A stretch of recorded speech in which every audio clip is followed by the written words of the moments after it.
महाराज जी, आपके चरणों में मेरा कोटि कोटि प्रणाम है। महाराज जी, मेरा यह प्रश्न है कि छठ महापर्व का वास्तविक अर्थ क्या है और यह परंपरा कब से चली आ रही है? आपका प्रश्न बहुत ही सुंदर है, अच्छा है और इसे जानना अति अनिवार्य है। छठ पूजा की परंपरा कब से आ रही है? तो इस छठ पूजा की जो परंपरा है वास्तव में देखा जाए तो सतयुग से ही आ रहा है। कब से? सतयुग से ही आ रहा है। इसलिए ऐसा बताया गया है कि सतयुग में सर्वप्रथम कश्यप ऋषि ने सूर्य की उपासना बड़ी ही विधि विधान से, तरीका से, वैज्ञानिक तौर तरीका से, आध्यात्मिक तौर तरीका से किया था और वही इस महापर्व का संदेश तथा तरीका या उपदेश उन्होंने ही किया था। तो इसीलिए इसे ये नहीं कहा जा सकता कि कलयुग से है, ये तो सतयुग से है। और हम जानेंगे कि वास्तविक में छठ पूजा को करने का जो अभिप्राय है उसको ठीक से समझेंगे। कि सबसे पहले तो ये आपने जाना कि इसकी परंपरा कश्यप ऋषि से ही आ रहा है। वेदों के माध्यम से जो बताया गया है, सबसे पहले बृहदारण्यक उपनिषद में बताया गया है कि सो अयम आत्मा सूर्य, कि इस जगत की आत्मा सूर्य है। प्रकृति की प्रधान रूप से आत्मा कौन है? सूर्य है। और वास्तविक में जीव को सूर्य की उपासना करनी चाहिए, वहीं से संपूर्ण ऊर्जा मिलती है। जिस तरह से मनुष्य शरीर में आत्मा की साधना श्रेष्ठकर है, आत्मा ही उपास्य भगवान है, उपास्य है और हम सब उपासक हैं। क्या है? उपासक हैं। उपासना का भी अर्थ समझे कि उपासना कहते किसे हैं। तो उपासना का अर्थ होता है उप यानी नजदीक, आसना अर्थात बैठना, उप आसन नजदीक बैठना, यानी अपने इष्ट के नजदीक पहुंचना, बैठना, नजदीक में जाना, कृपा प्राप्त करना। तो जब हम अपने आत्मा के नजदीक पहुंचते हैं तो आत्म उपासक है वो, ठीक है। हम आत्म उपासक बनते हैं, ब्रह्म उपासक बनते हैं, ब्रह्म की उपासना। और फिर उसी तरह से जगत की जो आत्मा है वो सूर्य है। तो जब हम सूर्य की उपासना करने की विधि को जान जाते हैं, सूर्य की अगर उपासना करते हैं तो उससे हमें ओज, तेज, आरोग्यता तथा मनोकामना की प्रति शरीर जो है पूर्ण रूप से निरोग हो जाता है, काया कल्प हो जाता है। तो इसे करने की विधि तो छठ पर्व की थोड़ा पहले हम बता देते हैं। छठ की परंपरा समझ गए कहां से शुरू हुई।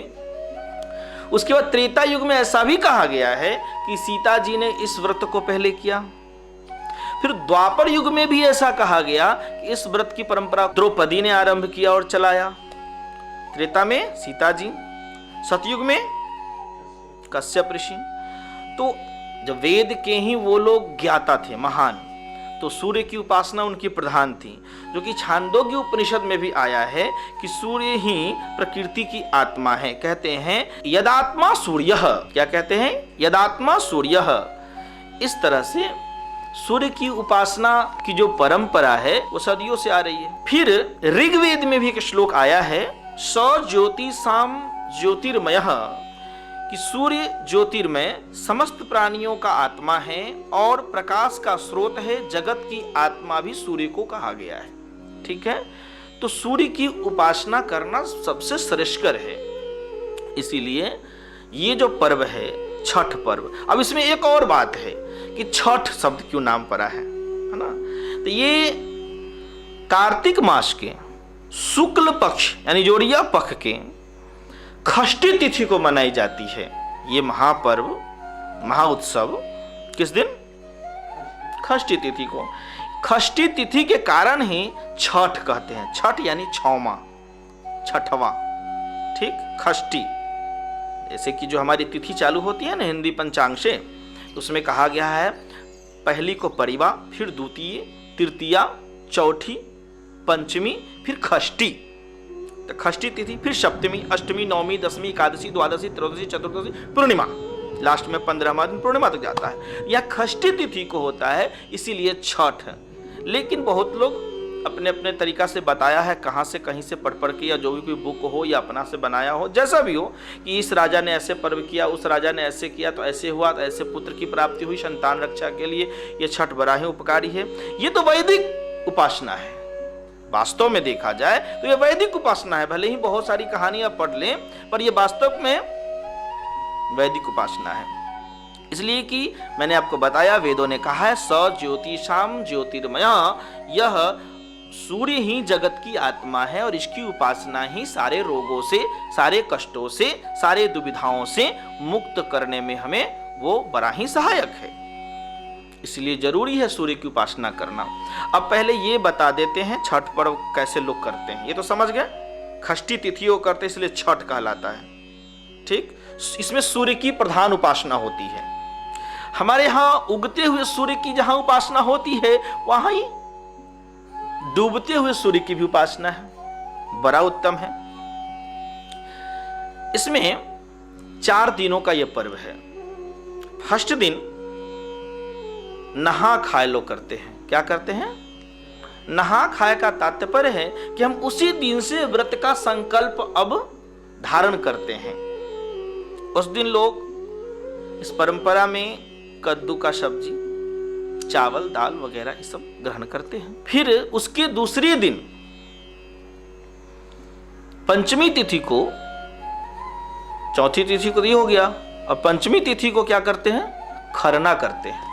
खरना में क्या करते हैं कि पूरे दिन भर वो उपवास करते हैं, यानी कि सहते हैं, कुछ नहीं खाते पीते, और शाम को भगवान को अर्पण करके, भगवान को, सूर्य नारायण को, इष्ट देव को अर्पण करके, उसमें भी गुड़ और चावल का खीर बना करके, रोटी बना करके, तथा और ऋतु फल आदि जो भी मिलते हैं फल वगैरह, शुद्ध रूप से प्रभु को अर्पण करके फिर ग्रहण करना, भोग लगाकर खाना, ये खरना रूप में माना जाता है।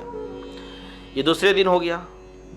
तीसरे दिन उसके नेक्स्ट डे जो षष्ठी तिथि होती है, तो षष्ठी तिथि को लोग मुख्य रूप से संध्या अर्घ्य देते हैं, यानी शाम वाला उपासना करते हैं। सूर्य की शाम वाला जो है वो उपासना करते हैं, संध्या उपासना। ठीक है। फिर उसके नेक्स्ट डे, 3 दिन हुए, और नेक्स्ट डे चौथे दिन जो सुबह का उपासना है, तो सुबह सूर्य अर्घ्य देते हैं ब्रह्म मुहूर्त में। ठीक है। तो सुबह उगते हुए सूर्य को अर्घ्य देते हैं।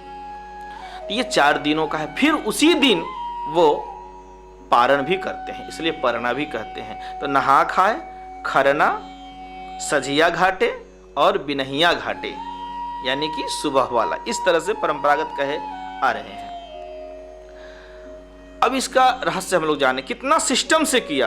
यानी इस व्रत को अगर किया जाए तो उपासक अगर बीमार है किसी कारण से, तो जो खाने की जो प्रक्रिया है, तो उस सिस्टम से अगर किया जाए तो उसके शरीर में आरोग्यता आएगा। क्या आएगा?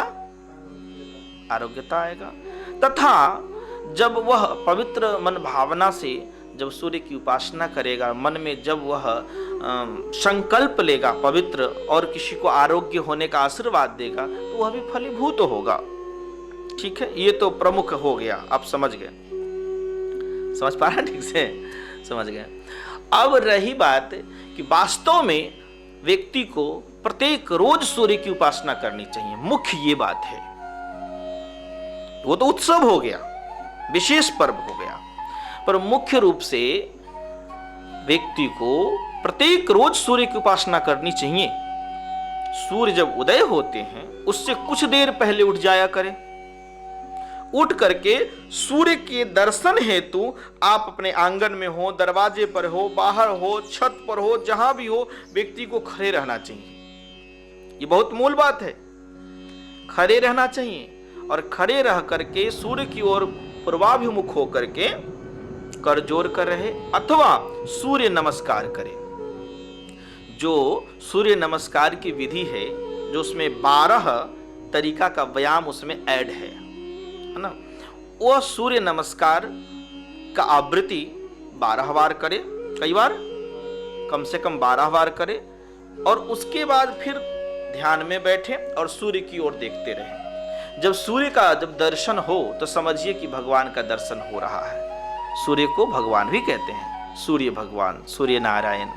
ठीक है, तो दर्शन करें और समझिए कि आप वास्तव में हमारे वैदिक परंपराओं को, वैदिक रहस्यों को समझ रहे हैं। उससे आप स्वस्थ भी होंगे, आरोग्य पूरा से होंगे, स्मरण शक्ति बहुत तेज हो जाता है व्यक्ति का, और पूरे अंग पर जो प्रथम किरण जो पड़ता है तो अंग अंग हमारा स्वस्थ होता है और हम पवित्र होते हैं।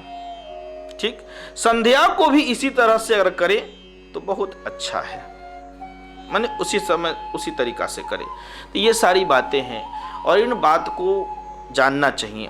ये तो हो गया सूर्य की बात। उसी तरह से हमारे शरीर में जो हमारा आत्मा है वो हमारा प्रधान भगवान है, और उसी तरह से हम आत्मा की भी उपासना करें। और ये दोनों विधियां को करें। एक तो हमने अपने सूर्य की उपासना समझाया संक्षेप में, और फिर आत्मा की उपासना की जो तरीकाएं हैं, जो कुछ प्राणायाम विधि के साथ, योग विधि के साथ, उसे हम सुबह शाम करते हैं।